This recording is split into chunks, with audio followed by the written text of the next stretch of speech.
Non mais le café j'arrête quand je veux, c'est juste que là j'ai pas encore eu envie d'arrêter. Propulsé par mademoiselle.com. Ça swing. Salut les petits chats caféinés. J'ai arrêté de boire du café pendant une semaine et flûte à bec j'en ai chié. Je vais vous raconter tout ça. C'est grave, on dirait un gnome. J'ai commencé à boire du café au lycée et après j'ai continué à en boire de plus en plus quand j'étais étudiante, que ce soit le café dégueulasse de la machine de la fac ou le café dégueulasse de la cafetière qu'on avait trouvé dans la rue avec ma coloc. Ça m'aidait à me réveiller, ça m'aidait à me concentrer, ça m'aidait à tenir quand j'avais des longues journées et au final, j'ai bu du café tous les jours depuis ce temps-là jusqu'à il y a une semaine. En vérité, j'ai arrêté 2 ans et j'ai repris quand je suis venue travailler chez Mademoiselle. Satan, Mademoiselle. Non, c'est pas ma responsabilité, c'est les gens ici, ils m'ont forcé. Petit café comme S'il vous plaît. Merci. Là, je suis réveillée, là. 10h, il n'y a plus de café. Café ? J'arrête le café la semaine prochaine. C'est bizarre que ça te fasse rire. Une fois que j'ai bu mon premier café, bon, de la vraie machine à café du bar, je peux accepter de boire un café dosette autour de 10h. C'est entre le moment où j'ai checké mes sources, fait tous les petits trucs du matin, et le moment où je dois vraiment me mettre à écrire. C'est discret comme bruit en plus, c'est bon. Je procrastine en buvant un deuxième café. Faut savoir que j'ai un petit toc en plus. Pardon les ingénieurs qui planchaient des heures pour que ça fasse une mousse. Moi je la jette dans l'évier.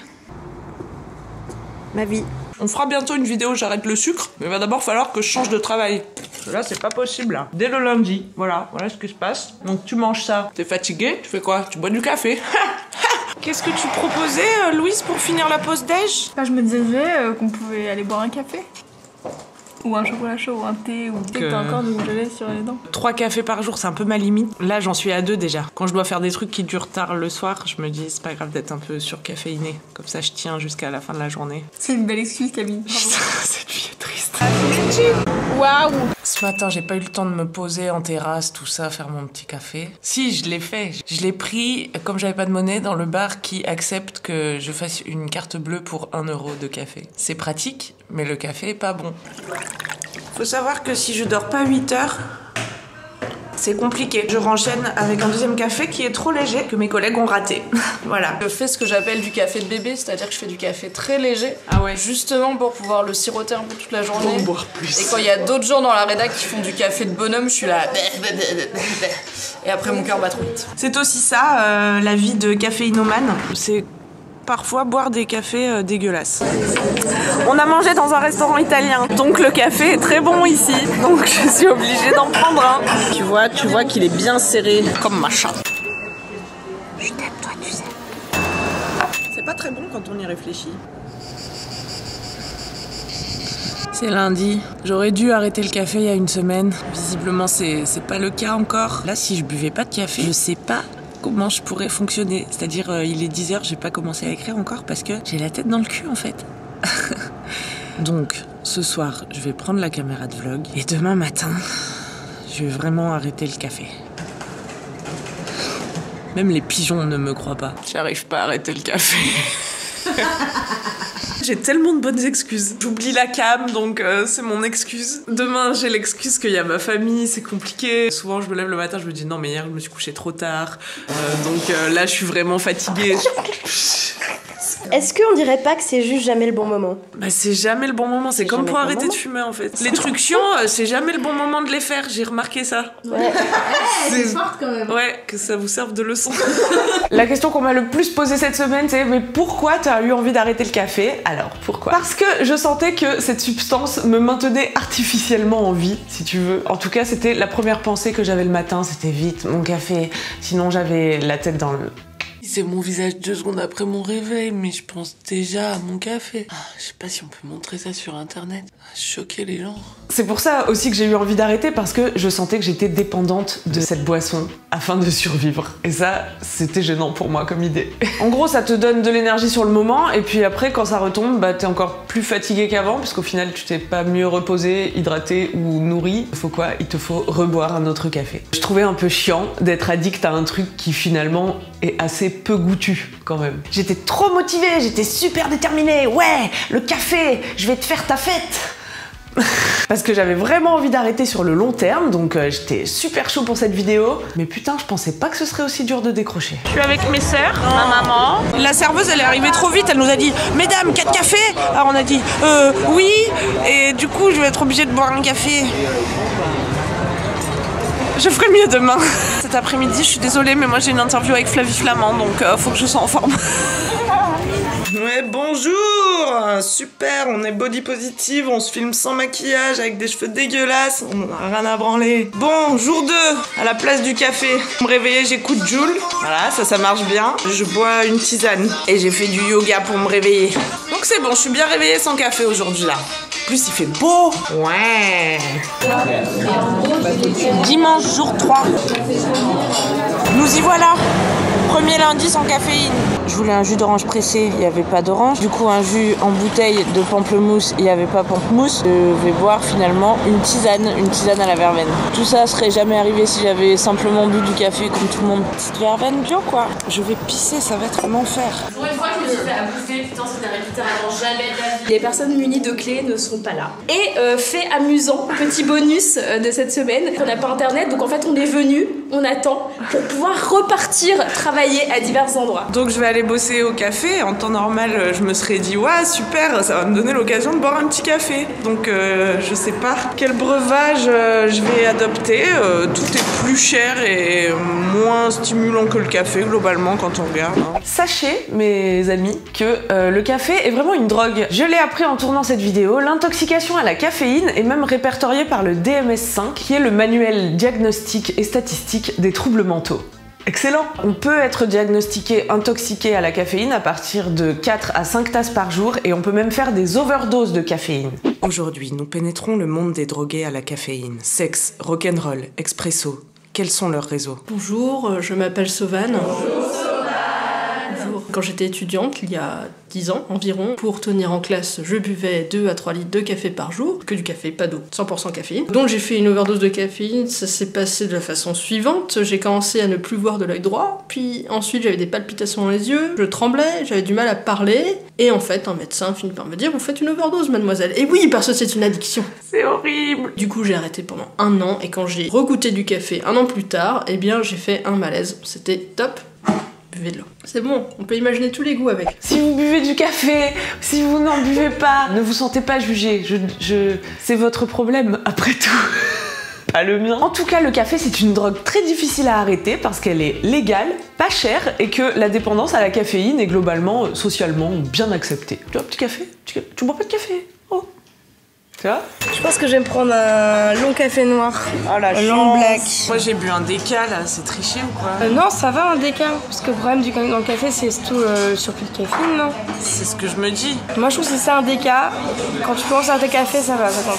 Ouais, franchement j'arrive pas à me passer du coup psychologique où faut que j'ai bu un truc qui ressemble à un café. Et si tu remplaces ça par des jus de fruits, des trucs pareils? Bah ouais, je sais, mais en fait je fais pas l'effort, tu vois. J'arrive là et je demande un déca, je me sens comme une merde.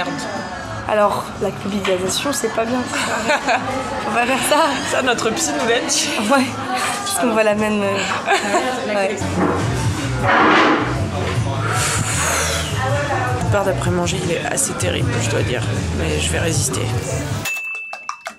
En fait, je m'aperçois à quel point le café, c'était devenu indispensable pour moi le matin. Vraiment, c'était... J'en parle comme si c'était il y a 6 ans, tu sais. Tu te rappelles à l'époque où je buvais du café? C'est fou comment j'étais accro à cette merde. Je sors de mon lit pour aller boire mon café et c'était ce qui me tirait hors du lit, tu vois, puisque c'était un petit plaisir que j'avais comme ça le matin. Et là, du coup, c'est compliqué pour sortir du lit, quoi. Moi, aujourd'hui, je me suis dit, allez, t'as ton jus d'ananas, il est bon aussi et tout. Ouais, je t'aide à faire des travaux. Dans le DMS-5, qui est donc ce manuel réalisé par l'association américaine de psychiatrie, il y a la liste des symptômes du sevrage à la caféine et ça fait rêver. Voici ce qui peut se passer dans le corps quand on arrête la caféine. Maux de tête, fatigue marquée ou somnolence, humeur dysphorique, dépressive ou irritabilité, difficulté à se concentrer, symptômes pseudo-grippaux, nausées, vomissements, douleurs musculaires et raideur. Excellent programme. Donc c'est génial, quand tu arrêtes le café, tu tombes malade, voilà, c'est très motivant. Bon, en fait, c'est ce qu'on appelle la détox, hein, ton corps qui se nettoie, qui élimine la caféine. La caféine qui, sache-le, continue d'agir dans ton corps plusieurs heures après la prise. Voyons tout de suite combien de ces symptômes j'ai moi-même subis. Je sais pas comment aborder le sujet du transit dans cette vidéo. Peut-être simplement rappeler que le café, c'est vrai que ça joue un rôle sur le système digestif. Hein. Donc quand il y en a plus, se passe plus grand chose quoi. Bonne journée à tous les fans de constipation. Et je vois vraiment que je suis droguée parce qu'il y a une sorte de combat intérieur dans ma tête. Il y a une partie de moi qui essaie de convaincre l'autre que c'est super de boire du café. Cette partie, elle trouve plein d'excuses pour engrainer l'autre à aller en boire en fait. C'est là qu'il te faut de la volonté.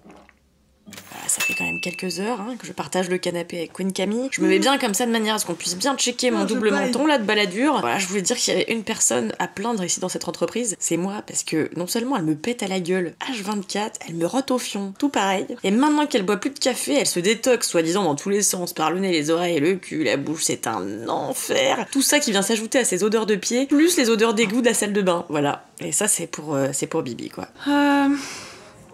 J'arrive pas à écrire en fait.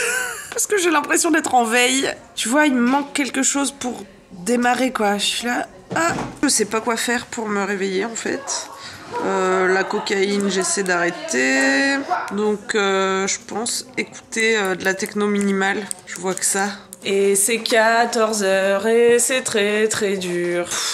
Je dois tourner des vidéos sans café, en pleine digestion. Et ça va pas être facile. Pas du tout là. Je crois que je suis en train de tomber malade. Moi je pense que c'est la détox, due à mon arrêt du café. D'autres diront que c'est le hasard ou une coïncidence. J'ai froid, je te jure, j'ai la chair de poule. J'ai la gerbe, tout à l'heure j'ai roté, j'ai eu un peu de vomi, tu vois. C'est pas normal ça. Et j'ai envie de dormir depuis que je me suis réveillée ce matin. J'ai oublié de dire que j'ai les yeux qui picotent également. Qu'est-ce qui se passe dans mon corps? Je ne suis plus maîtresse de moi-même. J'ai mangé une banane et ça me cause de grosses douleurs digestives. Je sais pas pourquoi je ris parce que c'est pas drôle. Je voudrais manger la deuxième mais j'ai peur de me chier dessus. C'est trop dur de faire une vidéo sur le café sans parler de caca.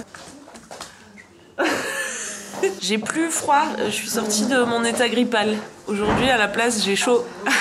C'est bien aussi. J'ai l'impression qu'il y a une personne de petite taille qui vit dans mon ventre et qui fait des randonnées ou du saut à l'élastique, je ne sais pas. Touche mon visage. T'es fiévreux. Ah oui. Une semaine sans café, je l'ai fait. Je vais fêter ça avec un petit jus d'ananas. J'ai retrouvé ma joie de vivre et un transit calme. Et j'ai de l'énergie alors que j'ai pas bu de café. Et par contre, comme je bois plus de café le matin, j'ai faim. Ah voilà, soyez pas deg. Cette petite expérience m'a clairement fait sortir de ma zone de confort car changer les habitudes, c'est pas très facile. Et surtout, ça m'a fait réaliser à quel point j'étais accro. Je crois que je le mesurais pas totalement. Enfin vraiment, c'était vraiment plus dur que ce que je pensais. Ça m'a fait réaliser aussi qu'il faut être attentif aux choix que nous faisons au quotidien car on peut vite tomber dans des habitudes qui ne sont pas forcément bonnes pour nous ou qui en tout cas ne correspondent pas à nos aspirations profondes. Par exemple, être authentiquement en forme n'allait pas avec se doper à la caféine pour moi. Donc voilà. Je ne sais pas si c'est très clair, depuis que j'ai arrêté le café, vous savez, c'est un peu le brouillard là-haut. Du coup, arrêter le café, ça m'a remis dans la position de devoir faire des choix conscients pour moi-même. Quel jus de fruits, quelle tisane. Et pas juste de me laisser couler dans le moule de mes habitudes telle une pâte à gâteau grumeleuse. Du coup, ça fait une semaine que je bois plus de café. Je suis pas plus fatiguée qu'avant. Ça m'a obligée à faire plus attention à mon mode de vie en général, notamment à l'heure à laquelle je me couche par exemple. Je ne me sens plus obligée d'en boire. Et ça, bordel à cul, c'est quand même libérateur. J'espère que cette vidéo t'a plu. Arrête le café ou continue d'en boire, je ne sais pas. En tout cas, j'espère t'avoir motivé à sortir un petit peu de ta petite zone de confort, à casser les habitudes dont tu as envie de te débarrasser, à te faire une petite chicorée. Pourquoi pas. Ou tout simplement à briser le cercle infernal de la dépendance. Dites-moi si ça vous a donné envie d'arrêter en commentaire, ou alors dites-moi à quel point vous êtes déterminé à continuer d'en boire, et si oui, combien. Et voilà, je vous embrasse. Sur ce, je vais aller me faire une petite tisane. Allez, bonne journée à tous. À bientôt pour une prochaine vidéo. Ça y est, je fête une semaine d'arrêt du café. Je peux le confirmer. Tu m'as pas vu pendant une semaine. Non, elle n'a pas bu de café depuis une semaine, peut-être même plus. Du thé, ça oui. Du coup, je vais prendre un petit expresso. Merci. Ah, my god. Abonne-toi. Trop bien. Le plus drôle, c'est le petit rire derrière.